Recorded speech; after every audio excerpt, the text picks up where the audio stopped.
In today's video, I'm going to walk you through the Amazing Watercolor Brush Pack for Procreate. We're going to talk about the basics so you can get started with this brush pack.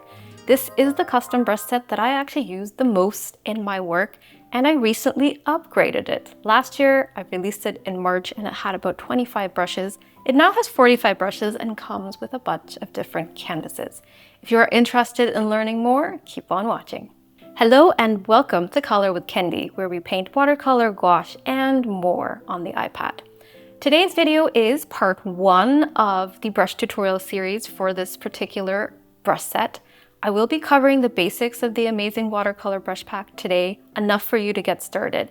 And then in parts 2 and 3, I will be going through every single brush in detail. So that way you know why I designed the brush and some of the nuances. And by the end of this brush tutorial series, you'll know everything that you need to know to start making your own lovely artwork. Because I can't tell you the number of times I've purchased brushes and I had no idea how to use them.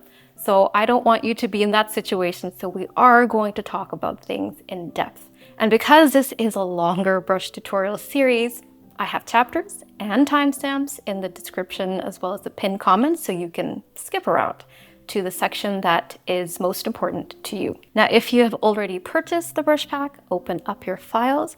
And if you haven't purchased the brush set and you are curious to learn more, you can find the link in the pinned comment as well as the description. Let's begin. Once you've completed your purchase, you will have a bunch of different downloads. I've downloaded all of these onto my iPad into my files, and I put them all into one folder. And in order to import it into Procreate, you just have to tap on every item. If you need more help with importing into Procreate, I do have a separate video on that. So what I've done is I've gone ahead and I've imported all the files. So there's 7 of them. There is a reference guide, there's a brush tutorial canvas, which we'll be using today. There's 4 other canvases and the brush set as well. So I've gone ahead and imported everything into Procreate. And I'm just going to briefly walk you through everything that you get in the set, and then we'll talk about a few tips and tricks to use the brushes. So the first file is the PDF. You don't have to import this into Procreate. You could just use the PDF as is in Adobe. I've imported it into Procreate just so everything is in one place. Let's zoom out just a tad. So this has enough information for you to refer to anytime you're a bit confused about something. So what you'll see is there are a few tips to get started, and then every single category of brushes that we have, I have samples of that and I have a little bit of text. So whenever you need a little bit of help, just refer to the guide. And this, as I said, is a PDF. So a PDF in Procreate shows up like this, all the pages at the bottom. You can scrub through all the pages right here, or you could just open this in Adobe Acrobat. So that's the first file that you get. Then there's a brush tutorial canvas. Let's just tap on that. And let me zoom out a bit. If you go to the layers panel here, I have all these layers ready for you. So what we're going to do in today's video, as well as part 2 and 3 of this series, we're going to go through all the brushes together, and you can use this brush tutorial canvas. We'll be doing samples, and you can use this as a reference as well. So we will get to this in a moment. Let me just show you everything else you get in the set. Then you have 4 different paper canvases. There are 2 that are a large size. They come in 2 different textures, and there's 2 that are a medium size. And you can see the size right here. The medium size is 8 by 10 inches, and the large is 12 by 16. So let me just go into one of these paper canvases. So what you will see is there is a sample of all the textures, and I put this in so that anytime you are confused about what each brush does, instead of having to test each brush out, you can just refer to this. So I usually like to look at this page before I start painting, and it helps me decide which brushes I want to use. And you can always turn that layer on and off. So I just wanted to zoom in and show you the texture. So this is the second texture. This is not the same as the first one. This is a little bit different. I like to use this for more delicate paintings, and you can see what the texture looks like on top of these little swatches. Then there is this texture here. Hopefully you can see this on the screen. So this is a little bit more, I guess, bumpy compared to the other one, slightly different. I tend to use this for paintings where I don't need to have such a delicate texture. And you can always adjust the paper texture by just going into these layers right here, turning them on and off, or changing the opacity of them. We will talk about that in more depth shortly, but I wanted to open up the brush tutorial canvas for now and show you the brush set itself, the most important file.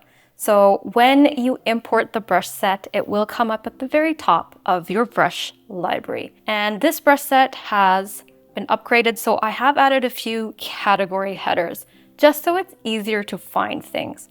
So right at the top, you have this link, colorwithkendi.com/brushes.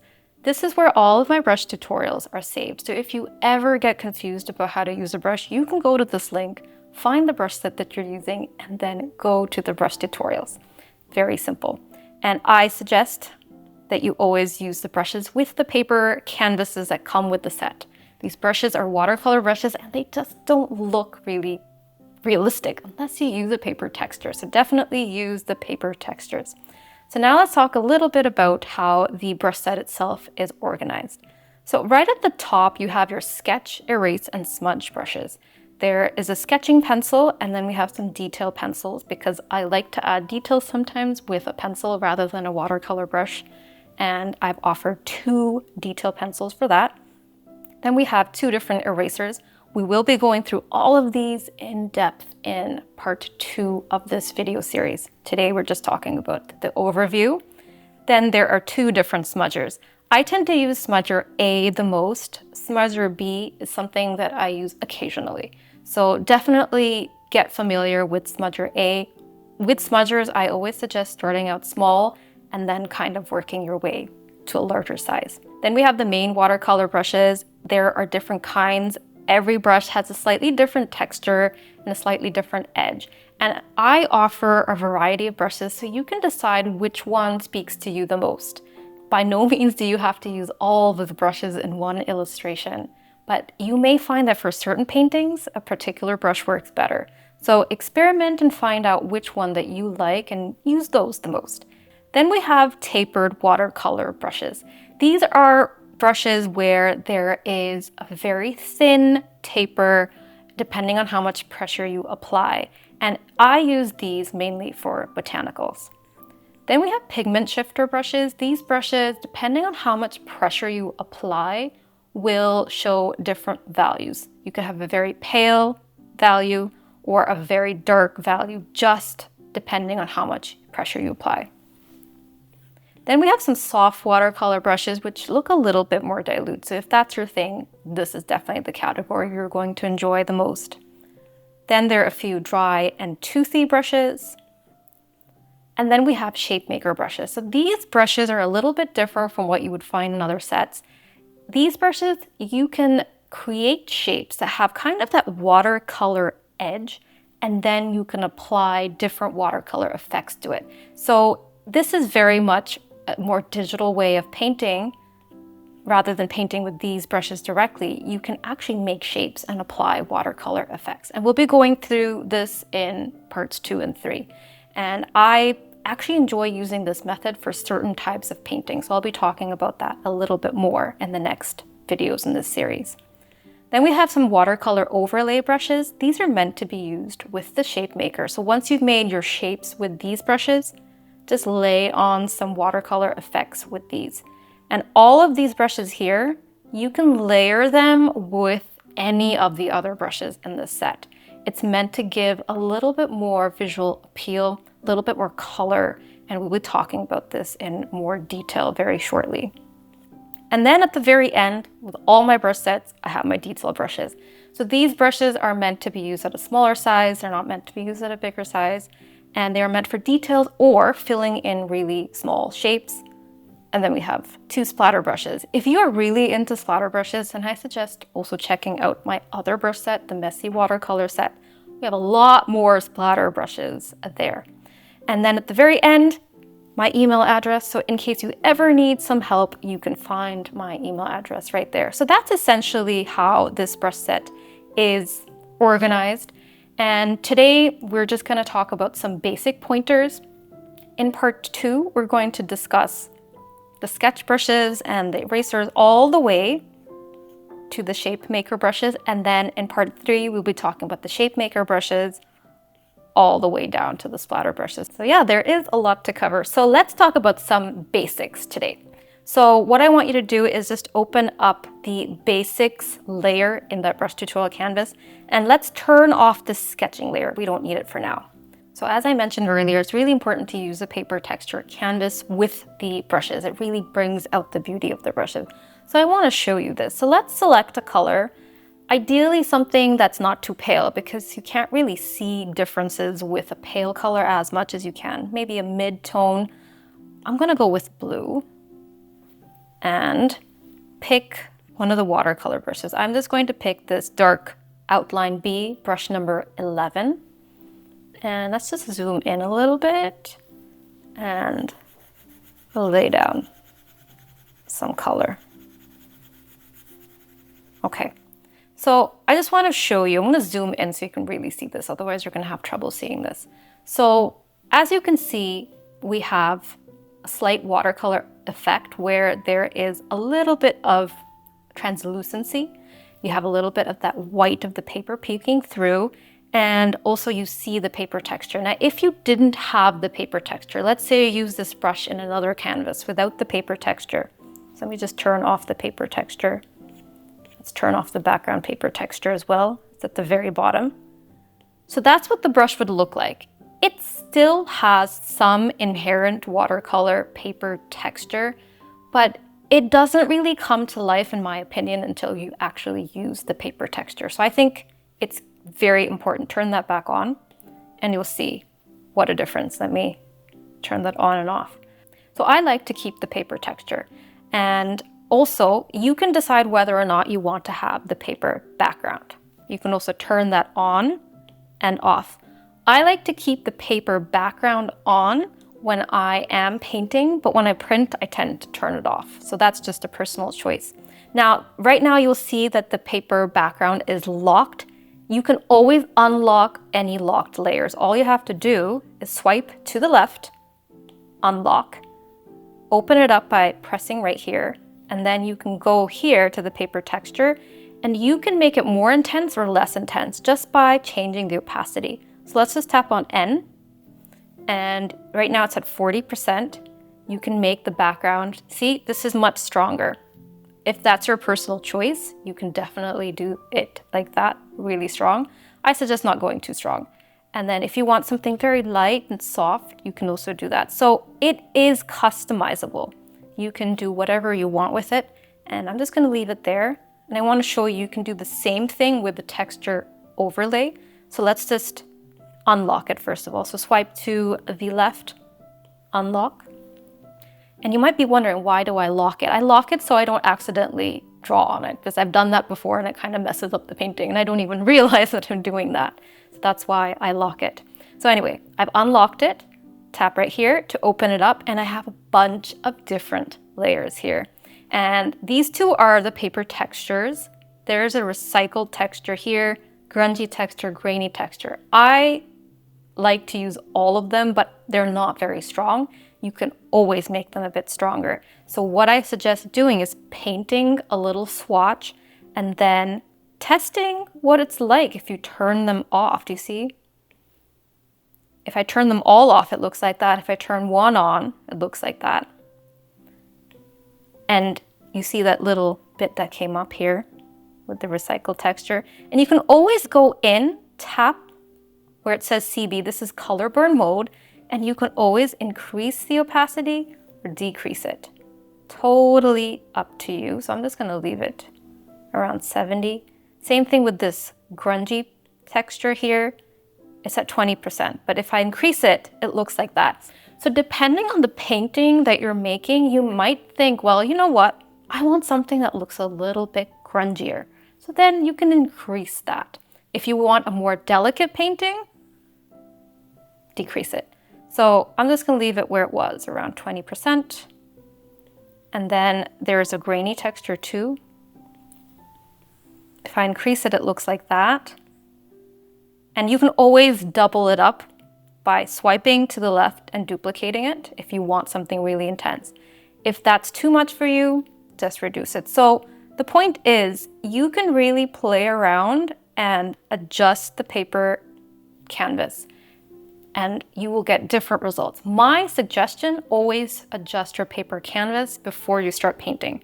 Because if you adjust it afterwards, as you saw, some of those layers do tend to change the color a little bit. So you might end up changing the colors of your painting too much. So always try to adjust your paper texture settings before you start out. I'm happy with this, so that is done. So that is really important, adjusting the paper texture settings. So now that we've learned how to do that, let's talk a little bit more about the brushes. So I am going to go back to where I was, basics.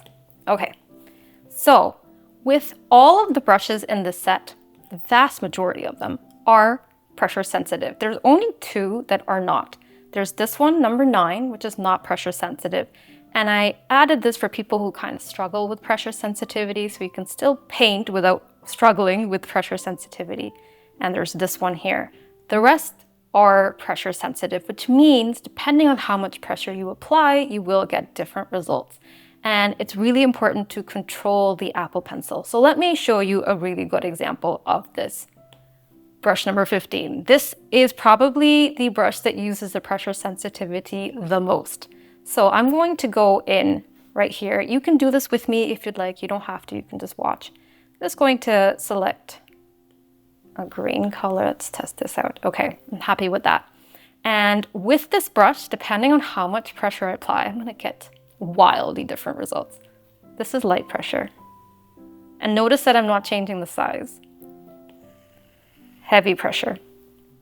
Very different. So with a brush like this, it is important to have good brush control, because otherwise you're going to have results that don't really look that realistic. So this brush was actually designed to create botanicals like this. Now, if you don't have good brush control, what's going to happen is you're going to have something that looks like this. Do you see? Right now, I am just applying heavy pressure. So it's a really different result from this one. So it definitely takes a little bit of practice, but it's not impossible. When I first started, it was difficult, but now I find that it's not that hard to vary the pressure, and you'll get interesting results that way. So if that's too difficult for you to do, I would suggest that maybe don't use these tapered watercolor brushes, because they are a little bit harder to use because of that. These brushes are not as pressure sensitive. This is light pressure, this is heavy pressure. It's not that different. And you can always, if pressure sensitivity bothers you, you can always use this brush here, number 9, which is not pressure sensitive, and you can just reduce the brush size, and then you can just color in a shape. You can make a shape and then just color it in. So you can get a similar look without having to worry about pressure sensitivity. So definitely there's different ways of doing the exact same thing, but all of these brushes are pressure sensitive, so I do suggest kind of practicing the brush control and working with the pressure sensitivity so you can get a variety of different results. Now, if you are really struggling with pressure sensitivity, you have an Apple Pencil, and it's not the Apple Pencil that's the problem, sometimes it is the pressure curve settings that are default in Procreate aren't suitable for you. So I would suggest watching my brush problems video and changing your pressure curve setting. The next thing I wanted to mention is the preset sizes. So all of my brushes, doesn't matter which brush it is, let's just tap on 25. All of them come at a preset size. This is the size that I tend to use the brush at the most. There's a second preset size here too. And you can change the brush sizes. You do not have to necessarily use these preset sizes. You can go bigger and you can go smaller. But generally, the preset sizes will show you kind of what the brush is capable of, but sometimes at a very large size, the brush may not look right. And at a very small size, the brush may not look right. So at a very small size, you're not really getting the full impact of this brush. So just keep in mind that there are some preset sizes right here. If you want to delete them, let's say you don't want to use a particular preset size, you can just tap on it and then press right here and it will delete it. And if you are struggling to go between preset sizes, sometimes it's hard, just move your pencil out and then you're able to dial up and down a little bit better. The next thing I want to mention about my Procreate brushes is that sometimes in a set I have two brushes that are kind of similar, and how I name them is A and B. And if you're ever confused between an A and a B, just look at the image right here. It will tell you a lot about the differences. And I would suggest just testing it out with a mid-tone color just to see the differences a little bit better. So for example, Toothy A, that's what that looks like. And then Toothy B is close to Toothy A, that's why it has the same name, but slightly different.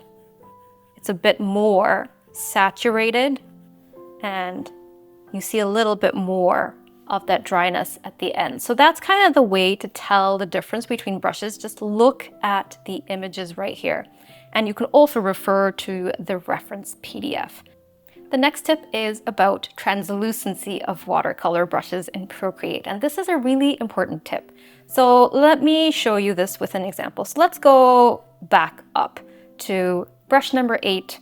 It's a simple watercolor brush and it's quite pigmented. Now, pick any color that you want. Don't pick something too pale, otherwise you're not going to be able to see this as much. So when I lay down some pigment like this, that's what it looks like. Now, if I lift my brush and lay down more pigment, you will get that overlap, much like what you would see in real life too with watercolor. After it dries and you lay down more, you will see that slight overlap. So in Procreate, you will get that overlap. And if you're filling in a shape and let's say you stopped and then you tried to fill it in a little bit more, you will get that overlap. So my suggestion to avoid that overlap is try to fill in the shape without lifting your pencil. Oops, I lifted my pencil accidentally. So fill in the shape without lifting your pencil, you will have no overlap. Now, if you have to lift your pencil, but sometimes you have to, so it's a very big shape and you can't fill it out without lifting your pencil. So then try to get close to the edges so that there is minimal overlap.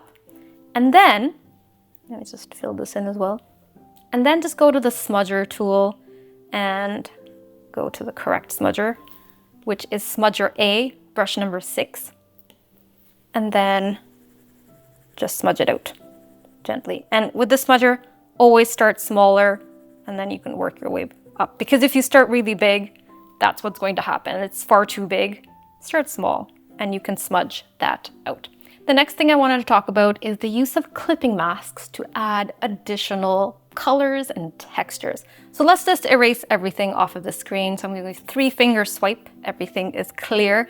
And let's go to, I'm going to go back to this tapered watercolor A brush, brush number 15. I'm going to use green and I'm just going to paint in a few leaves.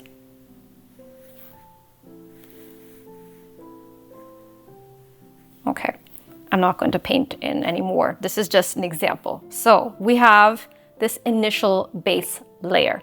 It already has some color variation because the brush has some inbuilt, but I want to add more. I want to make this a little bit more visually appealing and a little bit more interesting with different colors. So the way to do this is just to go into your layers panel, tap on plus, and make this layer a clipping mask. So essentially, anything you color in this layer is going to only show up on the painted portion of the layer underneath. It's not going to go everywhere across your screen, just on the painted portion. So let's do this together. So just tap here, tap on clipping mask, and make it a clipping mask. It sounds like a complicated name, but once you get used to clipping masks, they're really easy to use.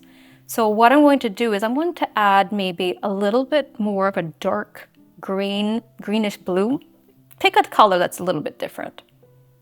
So greenish blue, make it dark, and you can use any of the brushes for this, but generally I like to use the overlay brushes here, not the watercolor overlay. These brushes are meant to be used with the ShapeMaker, but I like to use these brushes to add a little bit more visual interest. So I'm going to show you this Pigment Bleed overlay brush, brush number 32. I'm going to go with the mid size right here, which is 40. And I'm just going to start on the outside edge and work my way. Do you see it? I'm getting a little bit of that color variation. Now the color variation, as you can see, is relatively soft, and I'll tell you why. It's because what we're doing here is we're adding color on top of a layer that is somewhat translucent. When you add a clipping mask to a translucent layer, your clipping mask is also going to be translucent. So if you ever come across a situation where you're like, well, I don't see enough, I want it to be punchier, and even if you duplicate it, it's still not punchy enough for you, then the solution is really simple. Here's what you have to do. So this is a layer where we had that leaf. You just need to make this layer less translucent. By making it a bit more opaque, you will be able to add more color on top, and it won't be a translucent color. So how do you do that? I'll show you. So all you have to do is swipe to the left, duplicate it. Now, do you see what happened here? We've lost some of that watercolor translucency. So we have to do one more thing. So just go to the bottom layer here. And what we're going to do is we're going to convert it to white. And then we're going to merge it. So I'll tell you why. So let's convert it to white. All right. So by converting it to white, what we're going to do now is we're going to merge these two together. And then what's going to happen is this initial base layer with the leaf will no longer be as translucent. It's going to be a little bit more opaque. And therefore, these colors on top are going to show up more. So just keep your eyes on this area. Do you see how we have a very translucent clipping mask? Now I'm going to merge these two layers together. Keep your eyes right there. And do you see it's so much darker now? So that is the trick. When you have a translucent watercolor layer and you're struggling with adding effects with a clipping mask, just make this less translucent by converting it to white and then merging it. So duplicate, convert to white, merge it. And if you want this to be even more intense, you can do this step again. You don't have to, but you can do it again. So again, duplicate, take the bottom layer, make it white so that it retains the translucency, otherwise it won't. Merge it. Wait, even darker. But I find that after a certain point, it starts to look a little too intense. So I think this is good. So this is a way you can add a little bit more color. I do think this was a bit too intense now, so I'm gonna go back. I liked it this way. This still had a little bit of punch, but not too much. And you can keep adding more and more colors with a clipping mask. So let's add another color. Let's add another clipping mask on top. And let's maybe go in with the yellow and use a different brush. I'm gonna use this one right here. Gonna go in with, actually I don't like that color. Maybe make it a little bit more yellowy green, maybe a bit darker. There we go. And you can add as many colors as you want, wherever you want, and you can always smudge them out. So that's the way I would add different colors to an existing shape. And the beauty of this is if for some reason you decide, well, not really happy with these colors, maybe I want to change them up, then all you have to do is turn off the layers and your base shape is still intact. You have not impacted that base shape. And that is really the beauty of digital watercolor. The fact that you can do things your way, it's not so unpredictable, and you can always change things up. So now let's say I wanted to change this color right here. I could just go into the hue, saturation, brightness, make it maybe brighter, and change it. You can experiment. See, I kind of like that. So because I have done this in a different layer, I have the capability of changing things up later on. Now I wanted to talk about the ShapeMaker brushes. So we painted this directly with the tapered watercolor, and then we added effects on top. Sometimes, depending on the illustration, you may choose a slightly different approach, and that approach is using a ShapeMaker brush. So let's just go into the brush set and we'll go into the category where we have shape makers, number 27, 28, and 29. So I'm going to go to 27 and I'm just going to show you. So with the ShapeMaker brushes, I typically start out with a black and start to create shapes. So I'm going to create the exact same shape here just so you can see. Actually, maybe on the wrong layer. Yes, I'm going to merge all of these and then I'm just going to paint right here. So same thing, I'm going to paint in a stem and then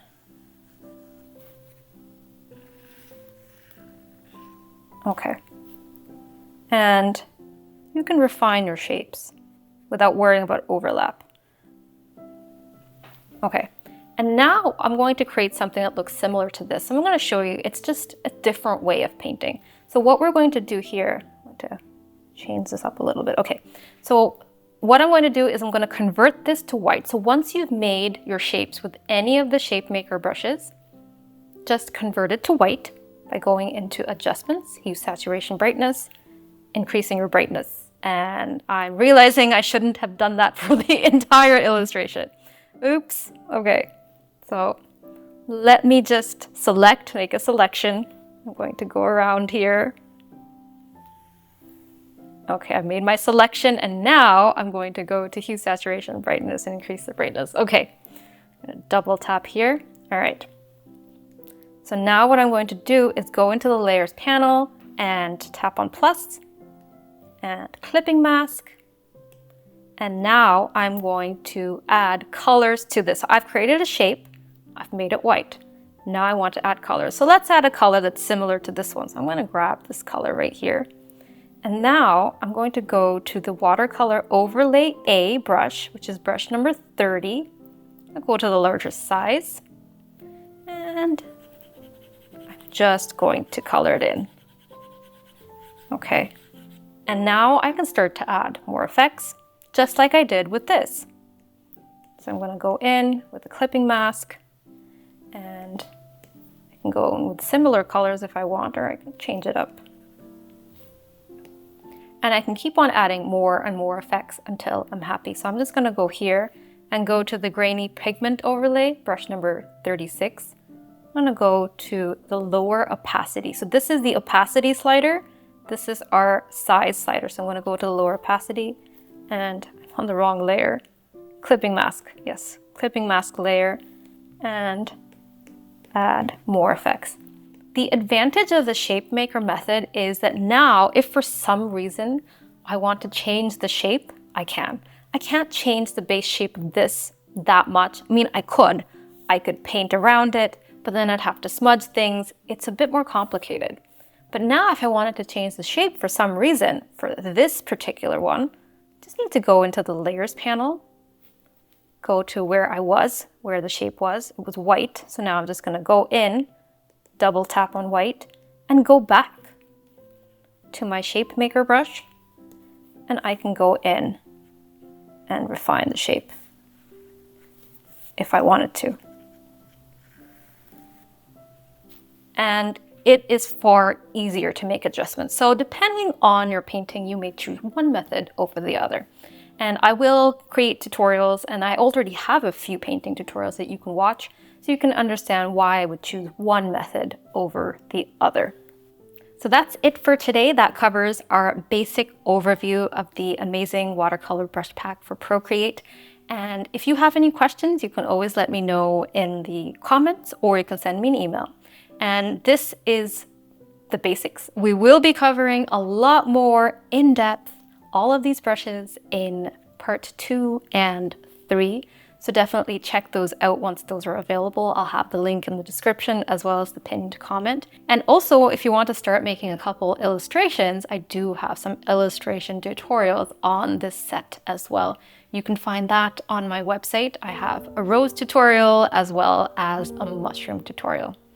Anyway, if you are interested in getting the set, you can find the link in the pinned comment. I will see you in the next video. Bye!